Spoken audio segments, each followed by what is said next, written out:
السلام علیکم ورحمۃ اللہ۔ آج میں آپ کے سامنے حضرت علقمہ اور ان کی بیوی کا بہت خوبصورت واقعہ پیش کروں گی۔ یہ واقعہ دور نبوت کا ہے کہ حضرت علقمہ رضی اللہ تعالیٰ عنہ کی شادی ہوئی۔ ان کی دلہن ان سے کہنے لگی، اے میرے شوہر، اے میرے خاوند، اے میرے سرتاج، میں تم سے ایک راز کی بات کہنا چاہتی ہوں، وہ تم کسی کے سامنے نہ کہنا۔ حضرت علقمہ نے کہا، نہیں کہوں گا۔ کہنے لگی ان کی بیوی، اے میرے شوہر، اے میرے خاوند، میں نے نبی پاک صلی اللہ علیہ وسلم کو فرماتے ہوئے سنا ہے کہ غریب آدمی امیر آدمی سے 50,000 سال پہلے جنت میں جائے گا۔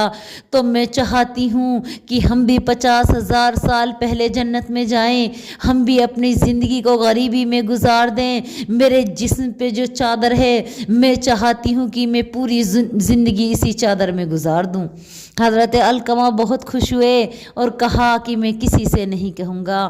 وقت گزرتا گیا، گرمی کے دن نکل گئے، اب جاڑے کے دن آئے۔ حضرت علقمہ کو نماز کے لیے مسجد نبوی میں جانا پڑتا تھا۔ وہ چادر لے کے اپنی بیوی سے مسجد نبوی میں اللہ کے نبی کے پیچھے نماز باجماعت ادا کر کے واپس گھر آتا تو ان کی بیوی نماز پڑھتی۔ حضرت علقمہ کا یہی معمول بن گیا۔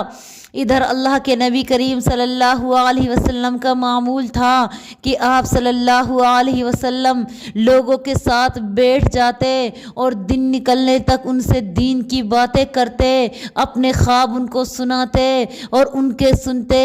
ایک دن صحابہ کرام نے عرض کیا، یا رسول اللہ، علقمہ کبھی آپ کی مجلس میں نہیں بیٹھتا، وہ جماعت کے فوراً بعد چلا جاتا ہے۔ اللہ کے نبی نے فرمایا، کل مجھے بتانا جب علقمہ جائے۔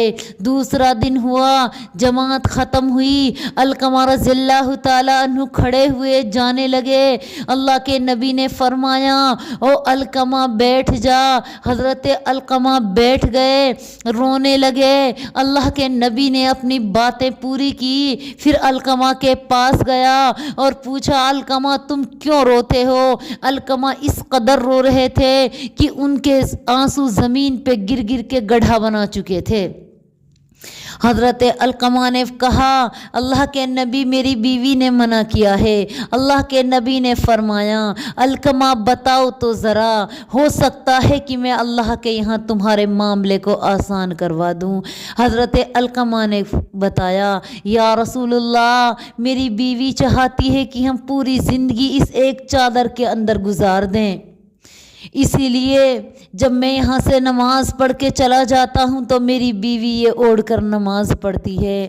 اللہ کے نبی کو بڑا احساس ہوا، اللہ کے نبی کو خوشی بھی ہوئی اور اللہ کے نبی کو غم بھی ہوا کہ یا اللہ، میرے صحابی کس قدر جنت کے مطلوب ہیں۔ حضرت محمد صلی اللہ علیہ وسلم نے نظر آسمان کی طرف کی، اللہ کے نبی کا چہرہ سرخ ہو چکا تھا۔ اللہ کے نبی صلی اللہ علیہ وسلم نے دعائیں کی، اور رب رحم فرما دے علقمہ اور اس کی بیوی پر، اور مولا رحم کر دے علقمہ اور اس کی بیوی پر۔ اللہ، ان کو جنت کی کتنی طلب ہے، اور اللہ تو جبریل کو بھیج دے، وہ آئے اور آ کے ان کے لیے جنت کی خوشخبری سنا دے۔ اللہ کے نبی دعائیں کر رہے ہیں۔ اتنے میں اللہ کے نبی کے چہرے پر مسکراہٹ آئی، کیونکہ جبریل علیہ السلام آ چکے تھے اور کہا، اے محمد کہہ دو علقمہ اور اس کی بیوی جنتی ہیں۔ اللہ کے نبی کے چہرے پر مسکراہٹ آئی، علقمہ کی طرف دیکھ کے مسکرائے اور کہا، او علقمہ، رب نے تمہاری سن لی، مجھے جبریل نے آ کے بتایا ہے تم اور تمہاری بیوی جنتی ہو، اللہ تعالیٰ نے تم کو دنیا میں جنت کی خوشخبری سنا دی۔ یہ سننا تھا کہ علقمہ دوڑتے ہوئے اپنے گھر کی طرف چلے۔ اللہ کے نبی ان کے پیچھے ہیں۔ دروازے پہ پہنچے، بیوی کی سسکیاں سنائی دے رہی تھی۔ دروازہ کھٹکھٹایا، بیوی روتے ہوئے بولی، او میرے شوہر، او میرے خاوند، آج تم نے کیا کیا؟ میں رب کو کیا منہ دکھاؤں گی؟